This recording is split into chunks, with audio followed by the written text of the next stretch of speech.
Olá, prezados alunos e alunas da Verbo Jurídico. Vamos agora enfrentar todos juntos as respostas ao simulado do TRF nas questões de direito penal e de direito processual penal. Venham comigo. Pois bem, a primeira questão, vamos lê-la, diz assim: a respeito dos crimes praticados por funcionário público e por particular contra a administração em geral, considere 1. Jonas, réu em ação penal, ficou irritado com a inclusão de seu nome no rol de denunciados e, ao ser citado pelo oficial de justiça, rasgou o mandado e os documentos que o acompanhavam, lançando-os com desprezo, isso é importante, sublinhe isso, no rosto do oficial. Nessa situação, Jonas praticou 2 delitos: inutilização de documento público e desacato. Certamente que sim, por quê?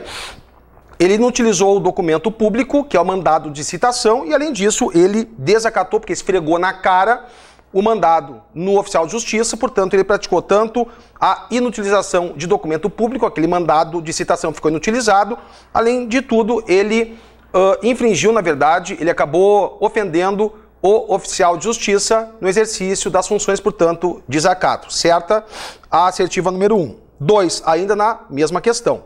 No crime de desacato, o sujeito passivo é o funcionário público ofendido e o bem jurídico tutelado é a honra do funcionário público.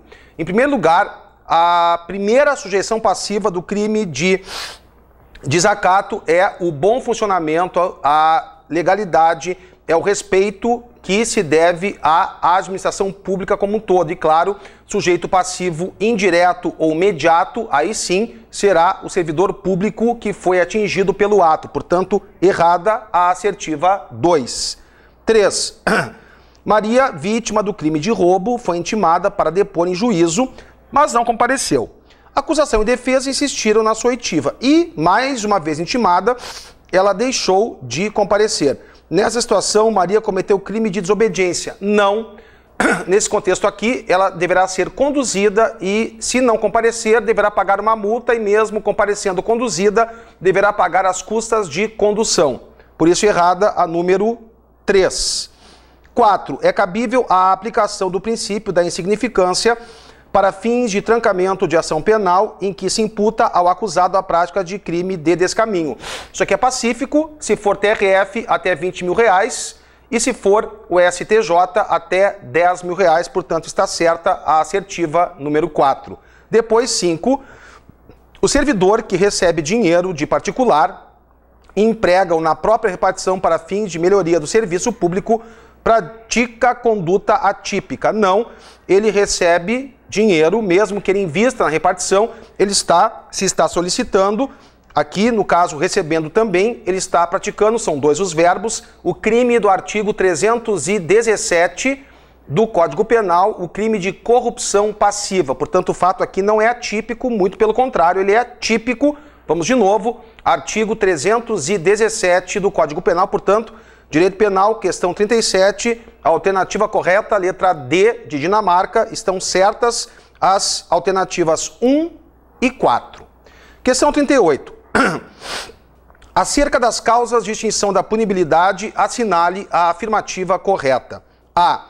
O perdão judicial, uma das possíveis causas de extinção da punibilidade, sim, está no artigo 120 do Código Penal, está na súmula 18 do STJ, consiste na manifestação de vontade, expressa ou tácita, do ofendido ou de seu representante legal acerca de sua desistência da ação penal privada já iniciada.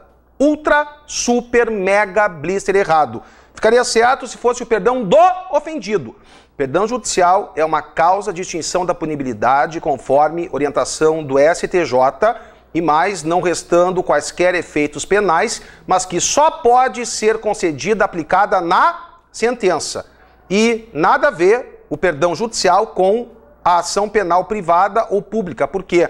Porque nesse contexto aqui, havendo previsão legal nos diversos crimes, como há, por exemplo, no homicídio, como há, por exemplo, na lesão corporal, ambos culposos, como há, por exemplo, em crime contra a honra. Então, totalmente errada a letra A de Argentina. Letra B. Além de conduzir à extinção da punibilidade, a abolício criminis faz cessar todos os efeitos penais e cíveis da sentença condenatória. Artigo 67, inciso 2 do Código de Processo Penal. Diz assim, eu vou ler para vocês. Não impedirão igualmente a propositura da ação civil de reparação do dano. Inciso 2, a decisão que declara extinta a punibilidade. Abolício criminis é uma causa de extinção da punibilidade, claro que vão ser apagados todos os efeitos penais, mas não os efeitos civis. Como, por exemplo, falei agora, a obrigação de reparar o dano. Por isso, letra B de Brasil, errada também. Letra C. A anistia exclui o crime, rescinde a condenação e extingue totalmente a punibilidade, tendo de regra, ao contrário da graça, o caráter de generalidade ao abranger fatos e não pessoas. Perfeito. Esse é o conceito sem pôr nem tirar, aliás, anistia de competência do Congresso Nacional, exatamente isso, por isso que a letra C é a correta. Letra D. A anistia representa o esquecimento do crime, afastando a punição por fatos considerados delituosos e constitui ato privativo do presidente da República. Acabei de dar essa resposta. Se fosse indulto, comutação de pena, a competência, artigo 84 e parágrafo único seria do presidente ou das pessoas ali arroladas, como, por exemplo, ministro de Estado, advogado-geral da União, etc. Agora, a anistia é de competência exclusiva do Congresso Nacional. Por isso, letra D de Dinamarca, errada. Letra E. A punibilidade é extinta pela concessão de indulto parcial e comutação, ato de competência privativa do presidente da República. Não, porque outras pessoas, como eu disse agora, onde é que está isso?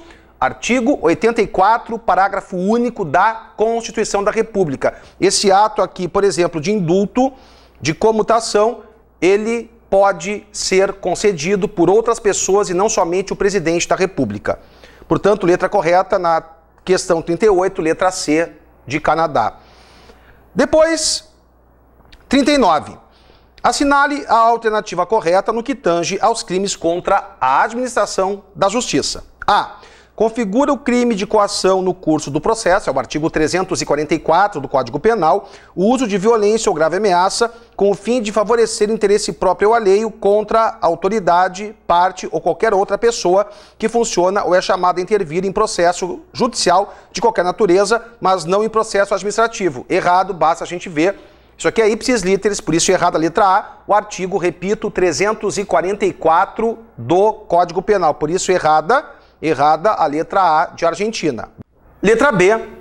Em audiência judicial, o intérprete que dolosamente traduz a declaração de testemunha de modo contrário ao teor do depoimento, todavia que se retrata por escrito, depois de proferida a sentença, tem que ser antes de proferida a sentença, ele comete o crime de falsa testemunha ou perícia, mas está isento de pena pela retratação. Não. Aqui ele comete o crime e não está isento de pena pela retratação, porque ela se deu em momento diverso daquele previsto no artigo 342 do Código Penal e parágrafos. C. A pena é aumentada em até 1/6 na denunciação caluniosa se o agente se serve do anonimato ou de nome suposto. 1/6, tá errado, olha que coisa absurda. Está errado o percentual de aumento, artigo 339, parágrafo 1º do Código Penal. Letra D. O crime de comunicação falsa de crime ou contravenção se consuma quando tiver sido instaurado inquérito policial a respeito. Negativo. É um crime formal, basta lançar o crime falso ou a contravenção que não aconteceram sem atribuir nome a alguém, porque esse não seria denunciação caluniosa, já está praticando o crime. Por isso, errada a letra D. Depois, a letra E. O crime de favorecimento pessoal não se caracteriza quando alguém dificultar a investigação da autoridade ou de seus agentes. Claro, porque ele simplesmente se consuma quando alguém esconde a pessoa que está sendo acusada pelo crime, desde que não se trate de coautoria ou participação. Então, a letra E de Equador está correta. Questão 40. No que tange ou no tocante às penas restritivas de direitos, é correto afirmar que, letra A, é possível a imposição de interdição temporária de direitos consistente em proibição de inscrever-se em concurso, avaliação ou exames públicos. Sim, é o último inciso do artigo 47 do Código Penal, a pena de interdição temporária de direitos, portanto, letra A de Argentina está correta. Letra B. O teto da perda de bens e valores é restrito ao montante do prejuízo causado. Não, vai até 360 salários mínimos. Artigo 45, parágrafos 1º e 2º do Código Penal. Depois, C. É obrigatória a conversão se sobrevier condenação à pena privativa de liberdade. Não, o juiz poderá, se sobrevier condenação à pena privativa de liberdade, ele poderá converter se a pena agora surgida for incompatível com a pena que está sendo cumprida. Artigo 44, parágrafo 5º do Código Penal. Por isso, errada a letra C de Canadá. Letra D. A pena privativa de liberdade superior a 1 ano deve ser necessariamente substituída por 2 restritivas de direitos. Negativo. Decoreba, a gente viu em aula isso. Artigo 44, parágrafo 2º. Se a pena privativa de liberdade for de até 1 ano, o juiz poderá substituí-la ou por uma multa ou por uma PRD, uma pena restritiva de direitos. Se for maior que 1 ano, ele pode substituir por uma multa mais uma PRD ou 2 PRDs. Por isso que está errada a letra D de Dinamarca. Letra E de Equador.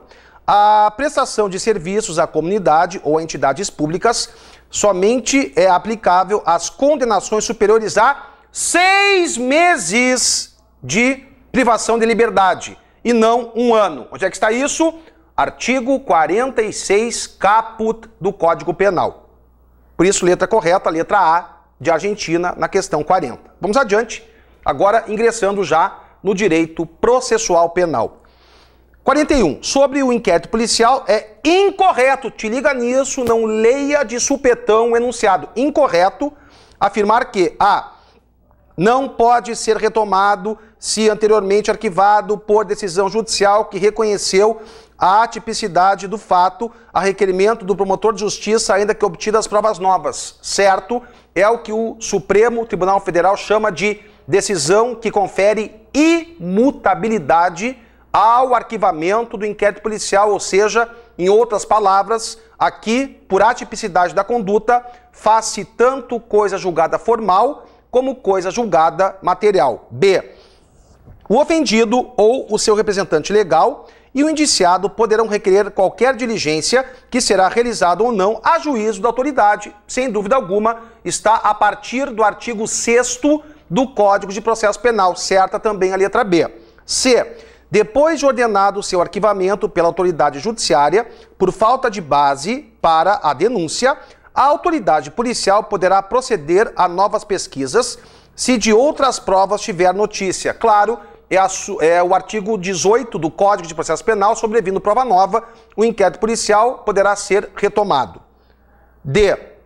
Poderá ser iniciado de ofício, por ordem da autoridade policial, ou mediante requisição da autoridade judiciária ou de membro do Ministério Público, ou ainda a requerimento do ofendido ou de quem tiver qualidade para representá-lo. Correto, exatamente isso. Está no CPP, na parte do inquérito policial. E letra E, é indispensável a propositura da ação penal de iniciativa pública. O inquérito policial é um procedimento dispensável para o oferecimento da denúncia. Tanto que, por exemplo, o COAF, o próprio Ministério Público pode investigar, CPIs, ou seja, o inquérito policial não é indispensável à propositura da ação penal. Muito importante isso, portanto, letra correta, que é a incorreta, enfim, letra E, porque é dispensável de Equador. Questão 42.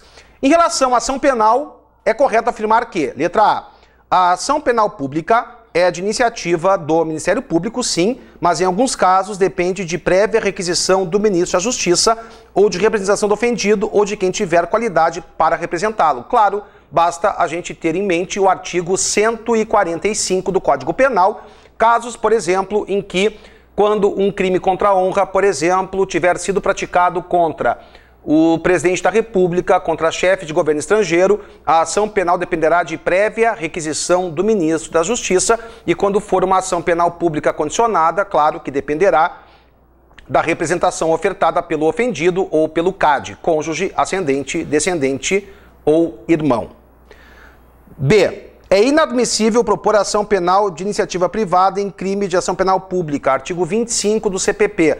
Caso o Ministério Público fique inerte, a partir, por exemplo, se solto, do 16º dia, já é possível que o ofendido ou seu representante legal ingresse com a chamada ação penal privada subsidiária da pública. Aliás, instituto esse previsto no próprio artigo 5º da Constituição da República.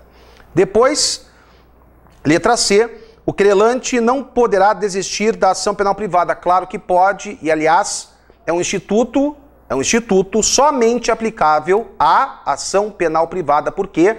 Porque na ação penal pública vige o princípio da indisponibilidade e também o princípio da obrigatoriedade. Depois, letra D, em caso de ação penal de iniciativa privada, o ofendido pode optar por exercer o direito de queixa contra alguns dos autores já conhecidos do crime. Negativo, porque na ação penal privada vigora o princípio da indivisibilidade, ou seja, ou o querelante oferece queixa-crime contra todos ou contra nenhum. Por isso, errada a letra D de Dinamarca. Letra E de Equador. O Ministério Público não pode oferecer elementos de prova na ação penal de iniciativa privada subsidiária da pública. Gurizada, na ação penal privada subsidiária da pública, o Ministério Público continua, como sempre foi, o dominus litis, o titular da ação penal. Então, a qualquer momento, ele poderá retomar a ação penal privada subsidiária da pública, porque ela é e sempre foi pública. Por isso, letra correta, na questão 42, letra A de Argentina. Questão 43. A respeito da prisão preventiva, considere: 1. A prisão preventiva não poderá ser decretada para garantia da ordem econômica, mas somente da ordem pública. Errado. O artigo 312 do Código de Processo Penal autoriza também que a prisão preventiva seja decretada para garantia da ordem econômica. 2. A prisão preventiva poderá ser decretada pelo juiz de ofício, mesmo que não haja requerimento a respeito do Ministério Público ou do querelante, nem representação da autoridade policial. Claro, o juiz pode decretar de ofício a prisão preventiva. Certa a número 2. 3. O juiz poderá substituir a prisão preventiva pela domiciliar somente quando o agente for maior de 70 anos. Isso aqui não é regime de prisão domiciliar previsto no artigo 117 da LEP, ou seja, o artigo 319, inciso 5 do Código de Processo Penal, ou seja, lembrem-se, aquelas medidas cautelares diversas da prisão não fazem qualquer referência ao fato de o réu ter idade maior do que 70 anos. Então, muito cuidado com isso. 4. Portanto, errada a letra A, número 3. 4. A prisão preventiva não poderá ser decretada ao autor de crime punido com detenção ou de crime culposo. Errado, claro que pode. Pegue, por exemplo, a Lei Maria da Penha. Cuidado com isso, artigo 313 do Código de Processo Penal. 5. Não será decretada a prisão preventiva se houver prova da existência do crime, mas não houver indícios suficientes da autoria. Autoria, claro, indícios são imprescindíveis para a decretação da prisão preventiva. Está correto? Portanto, a letra correta aqui dessa questão é a letra D de Dinamarca. 2 e 5 estão corretas. Ainda a questão número 44. No que concerne aos recursos em geral, considere: assertiva 1. Em razão do princípio da obrigatoriedade, o Ministério Público deve recorrer de decisão absolutória e não pode desistir do recurso interposto. Essa aqui é o tipo de assertiva que vai do nada a lugar algum. Por quê? Primeiro, ele não é obrigado a apelar de uma sentença absolutória. Agora, se o fizer, ele não pode do recurso desistir. Onde é que está isso? Artigo 576, eu disse 576 do Código de Processo Penal. Número 2. Deve ser interposto no prazo de 5 dias e arrazoado no prazo de 10 dias, salvo nos processos de contravenção, em que o prazo será de 3 dias. A apelação, no caso, aqui tem prazo de 5 dias para o termo e prazo de 8 dias, não é JEC, que são 10 dias e já com razões, para o oferecimento de razões e contra-razões. Por isso, errada a número 2. 3. O réu condenado que não recorreu da sentença poderá ser beneficiado no caso de concurso de agentes pela decisão de recurso interposto pelo corréu, fundado em motivos que não sejam de caráter exclusivamente pessoal. Como é que a gente resolve isso? Artigo 30 do Código Penal e o famoso efeito extensivo de recurso. Anota aí, artigo 580 do Código de Processo Penal. Então, está certa a número 3. 4. Caberá recurso em sentido estrito da decisão de pronúncia, certo? Está prevista taxativamente no artigo 581. Recurso em sentido estrito contra a decisão de pronúncia. 5. O apelante poderá arrazoar a apelação em segunda instância. É uma faculdade. Artigo 600, parágrafo 4º do Código de Processo Penal, portanto, corretas, né? A 3, a 4 e a 5, a letra correta, portanto, letra C. Com isso, encerramos, então, mais um comentário dos nossos simulados do TRF, sempre reiterando a vocês. Por isso que eu digo, repito e assino embaixo. Tem coisas que só a Verbo faz para você. Aproveitem o dia, estudem, porque vale a pena, já passei por isso, o concurso é algo que deve ser levado a sério, como, com todo respeito, a Verbo Jurídico leva e leva muito a sério. Então, foi um prazer, foi um privilégio ter estado aqui com vocês, comentando essas questões de simulado, e eu queria mandar, então, um beijo grande aos meus queridos alunos e alunas que tanto prestigiam aqui as nossas aulas e também a Verbo Jurídico, e dizer que nós estamos com vocês. Boa sorte na prova e na vida. Sejam felizes. Beijo, de novo, tchau.